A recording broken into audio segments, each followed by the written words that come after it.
The smell of lilies and old stone was everywhere, and then she walked in. My husband's ex showed up at our wedding saying, "He'll always love me more." So I told her something that made her leave crying, because I had already secured my future against her and against him. I stood frozen with my father, my hand gripped around a huge bouquet of white roses waiting for the organist's cue.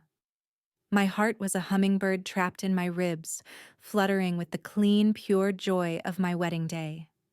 My father stood next to me, his best man suit crisp, his hand heavy and comforting on my arm. The music was about to start. I could picture David, my wonderful fiancé, waiting for me at the altar, looking strong and steady. Then, a sudden cold shift happened in the air. It wasn't the temperature dropping, it was the warmth of happiness draining away. I saw her, Selena. She was standing just inside the heavy oak doors, not hidden, but perfectly framed in the doorway, wearing a dress that was just a shade too white to be accidental. She looked like a ghost come to curse the feast. Her hair was perfectly coiled, her face a cool, beautiful mask of tragedy and entitlement. My father's hand tightened on my arm. I felt the collective gasp ripple through the few early guests still milling in the vestibule. She ignored everyone but me. She started walking slowly, deliberately, her expensive heels clicking on the marble floor, a sound loud enough to silence the church bells. She walked right past the ushers, straight toward me, the bride. I stood completely still, the weight of the roses suddenly feeling like heavy, useless stones. My father stepped forward, his body shielding mine, his expression a wall of protective anger. Selena stopped right in front of him, and her eyes, bright and cruel, found mine over his shoulder. She didn't shout. She didn't cause a scene for the crowd. She spoke only to me, her voice a low, venomous silk that was meant only for my ears. "He'll always love me more." The air in my lungs turned to sand. It was the most brutal, simple truth bomb she could have dropped. It wasn't just a threat. It was a psychological weapon aimed straight at the softest, most insecure part of any woman getting married. The fear that you are merely the replacement, the second choice. I looked at her, and for one terrible second, the beautiful gold ring on my finger felt like cheap plastic.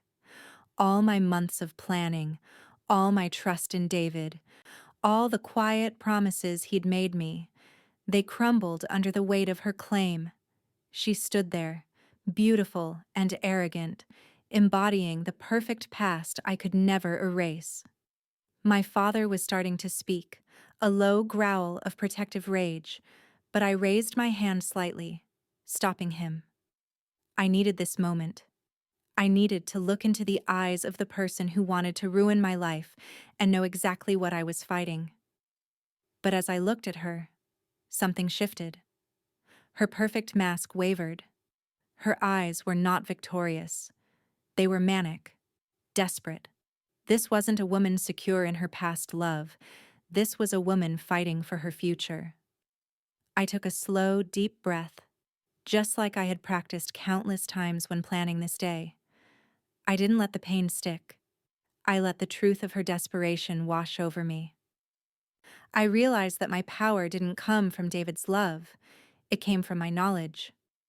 I looked back at her, gave her a long, slow smile that didn't touch my eyes, and then, in a voice that was calm, steady, and entirely free of fear, I delivered my retort.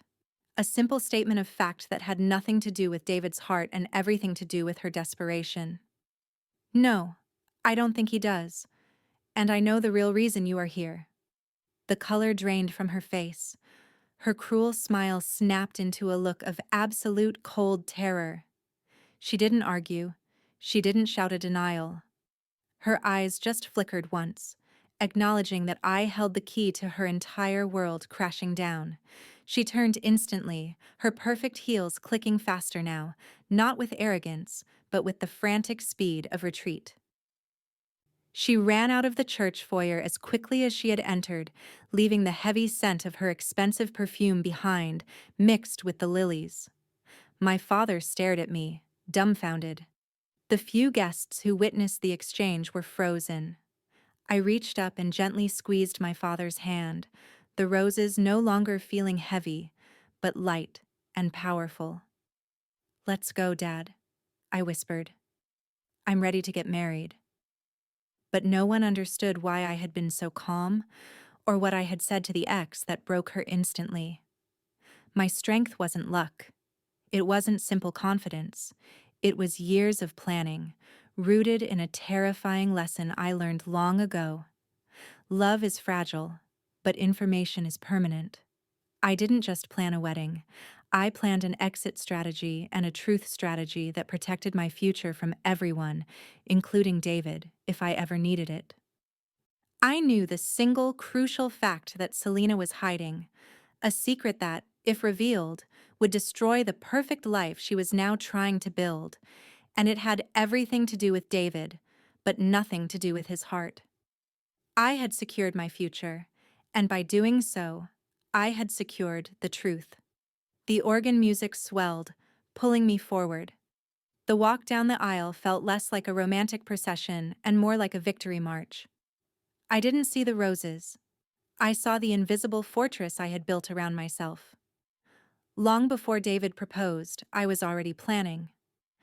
My history, filled with small, quiet betrayals, taught me that the person who loves you most is often the most dangerous. I loved David, completely and fiercely, but I wasn't naive. The memory of Selena was a constant low thrum of anxiety. David always said their breakup was about timing and immaturity, but I felt the shadow of her influence. I needed to know the full truth, not just the romantic version. I needed to know what I was marrying into. My stealth security strategy started the moment he put that ring on my finger. My strategy was based on 3 pillars of independence: financial, legal, and informational. I had quietly invested every bonus and spare penny into accounts that were solely mine. I insisted on keeping our finances separate for tax reasons, but really, it was my emergency fund. I paid off my student loans completely. I was building a life where David's money was a bonus, not a necessity. I was not going to be another woman trapped by a bank account. I read every prenuptial agreement document 3 times, not just looking at the splits, but looking for loopholes. I made sure every piece of property I owned before the marriage was clearly defined and protected. I did this without showing suspicion, framing it as responsible adult planning. My signature was the lock on my own escape door. This was the most important step. 3 months after the proposal, I hired a discreet, extremely expensive private investigator I found through an old college friend. I gave the investigator one task: to spend 6 weeks running a deep background check on Selena, not David. I wanted to know why she truly left David and what David had really done for her. I suspected the breakup wasn't mutual. The investigator's report, delivered in a heavy, unmarked manila envelope, was the document that gave me my power. The report confirmed Marcus's story of a chaotic, codependent relationship. But the truth was far colder. Selena hadn't left David. She had used him. The report laid out the facts. Years ago, Selena, driven by vanity and a need to project success, had tried to start a luxury clothing line. She completely failed, burying herself under massive business debt. She had signed David's name as a co-signer on a huge loan, forging his signature, completely ruining his credit score without his knowledge. When the debt collectors came for David, she simply disappeared, leaving him to face the ruin. David, because of his deep loyalty and kindness, spent 2 years silently fighting the collection agencies and working 2 extra jobs to pay off the fraudulent debt, effectively saving Selena from felony charges and financial jail time. He never told me the full story, only saying he had a rough patch after she left. Selena hadn't come back for love. She had come back because her new, wealthy husband was forcing her to clear up all loose ends and unresolved past debts before he finalized his estate trust. She was terrified that David would still hold the original notarized proof of her fraud, which he needed to clear his own name. She needed to know David wouldn't expose her. Her love claim was a desperate shield to find out if she was safe. When I finished reading the report, my fear evaporated. I didn't marry a fool. I was marrying a man with immense integrity who paid a huge price for his kindness. More importantly, I had the truth. Selena was weak, a debtor, and a fraud. I closed the file, my hands steady. Now I was prepared. I stood before Selena, the music waiting for me. Selena's words, "He'll always love me more," echoed in the silent foyer. They were meant to be the final dagger, the ultimate poison to ruin my day. I felt the urge to respond with emotion, to defend my love, to scream that David was mine. But the hours I spent reading that investigator's report gave me an icy control. I didn't need to fight her battle of hearts. I needed to fight her battle of facts. "No, I don't think he does," I said, my voice low and clear. I kept my eyes locked on hers. "And I know the real reason you are here." Selena's breath hitched. Her face, so practiced in its arrogant beauty, became a mask of sudden fear. "You're not here for David," I continued, speaking slowly, letting every word sink into her expensive perfume. "You're here because Mr. Henderson wants you to clear your 18-month-old co-signed debt before he finalizes his trust.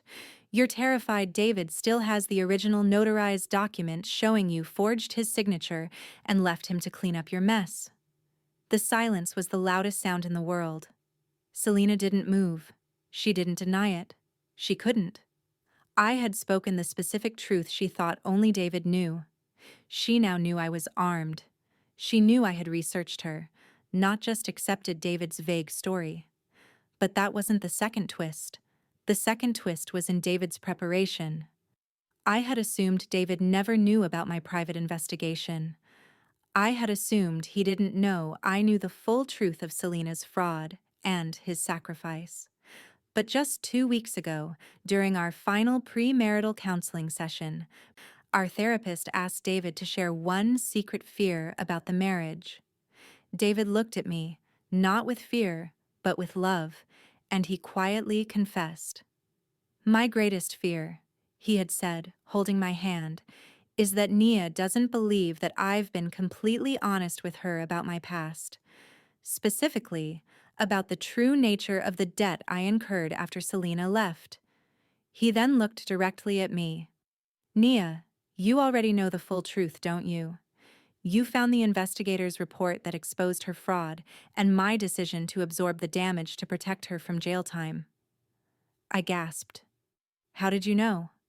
David smiled, a slow, beautiful smile of total trust. "Because I hired the same investigator 6 months before I proposed to you. I didn't hire him to check on you. I hired him to check on me, to see if I had truly left every toxic financial and emotional thread of my past behind. He told me you asked the same questions. You didn't just accept me. You vetted me. You planned for the worst-case scenario and still chose me. That's not insecurity. That's the kind of loyalty I need." The man I was marrying didn't just love me, he respected my preparedness. He respected my strategic independence. He saw my caution as strength, not doubt. Standing in the church foyer, seeing the sheer terror in Selena's eyes when I spoke the truth, I knew that David was watching this moment from the altar. He already knew I was armed, and he loved me for it. But Selena still didn't leave crying. She was stunned, yes, but her pride was still fighting. She leaned in one last time, her voice shaking. "It doesn't matter what debt he cleared for me. He carried my shame, Nia. You're just the one he settled for. He'll always miss—" I cut her off, my voice now dropping to a whisper, the absolute minimum required to be heard. I delivered the single, final, devastating fact I had kept hidden. The one thing that would shatter the perfect new world she had built. The final piece of information from the investigator's report was the heaviest. It was something David never even knew, something only Selena and I now shared. It wasn't about love or debt or him. It was about her. I looked at her, not with anger, but with cold, strategic pity. "Selena," I said, my voice barely audible above the rising organ music inside the sanctuary. "I know about the baby you gave up in the summer of 2018. Your new husband, Mr. Henderson, whose trust you're so desperate to secure. He thinks you can't have children. He thinks you're fragile. He doesn't know you chose your career over motherhood that year, and he definitely doesn't know that the only witness who knew you were pregnant was David's cousin, who happens to be my maid of honor." Selena's eyes didn't just show fear, they showed absolute, complete, world-ending ruin. Her new, perfect life was a lie, based on a tragedy she had invented. I didn't need to threaten to tell. The simple fact that I knew that a quiet, organized woman like me had this nuclear secret was enough. She looked at my father, who was still standing protectively beside me, then at the open church doors where David waited. She saw no mercy. She saw only the consequences of her choices. Selena didn't say another word. She didn't look at me again. She didn't scream or deny. She just crumpled in on herself, a sudden, ragged sob tearing from her throat. She spun around, stumbling slightly, and ran, not walking, but running, back toward the street, a defeated phantom in a white dress. I watched her until the heavy oak doors swung shut, absorbing her shame and her departure. My father looked at me, his eyes wide with a question he couldn't ask. I just squeezed his arm and smiled. "She ran out of batteries, Dad. It's okay. Let's go." The moment the music hit the final, familiar swell, we stepped forward. The walk down the aisle was the most secure moment of my entire life. I wasn't walking toward David with timid hope. I was walking toward him with absolute certainty. I looked at David waiting for me. He had a faint, knowing smile in his eyes, a smile that said, "I knew you could handle her, and I know you know everything." I wasn't his second chance at romance. I was his first chance at truth. He chose the woman who would expose his weakness and demand his honesty.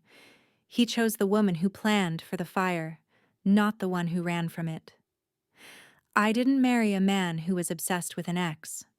I married a man who had been thoroughly vetted and had, in turn, vetted me by confirming my strategic strength. My marriage wasn't built on a dream. It was built on a spreadsheet of facts, legal documents, and mutual, hard-earned respect for truth. The ceremony was a blur of joy and bright light. When we exchanged our vows, I felt the truth in every word I spoke.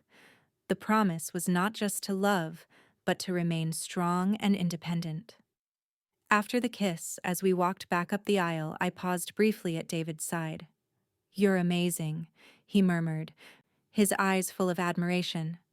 "I told the investigator to stop looking for secrets years ago, but you are a force of nature." I just smiled, squeezing his arm. I knew the truth. My strength wasn't just for him, it was for me. Weeks later, the dust settled. We were enjoying our honeymoon, completely disconnected from the city and the drama. I found an anonymous article online, a brief mention about a sudden quiet annulment in a wealthy social circle. Selena's perfect new marriage was over. My statement, my single fact about the past, had been the silent, untraceable bullet that ruined her future. I realized that the ultimate victory wasn't telling David he loved me more. The ultimate victory was proving to myself that I never needed his assurance. My power was my quiet planning, my detailed research, and my willingness to face the absolute worst-case scenario. I had stood alone, armed with facts, and completely dismantled the threat to my peace. I looked at David across the breakfast table, laughing easily. Our marriage was real because it started with a confrontation and survived a truth that many couples never face. We started with the knowledge of each other's deepest secrets and greatest strengths. I had entered the marriage not as a nervous bride, but as an informed, protected partner. My wedding dress was beautiful, but my financial security and my informational advantage were my true armor. I looked at my hand, the gold ring shining. It didn't represent ownership or dependence. It represented a deliberate choice I made with my eyes wide open, knowing every risk and having already drawn every protective boundary. I had refused to be the second choice or the easy target. Selena had come to my wedding, saying David would always love her more. But the truth I told her that day was a mirror, reflecting her own panicked, ugly reality. It made her cry, not because David loved me, but because I was the only person who knew the truth about her lie, and I had the self-possession and strength to use it. My victory was the freedom I felt walking down that aisle, the ultimate powerful knowledge that my future was finally, completely, and irrevocably mine.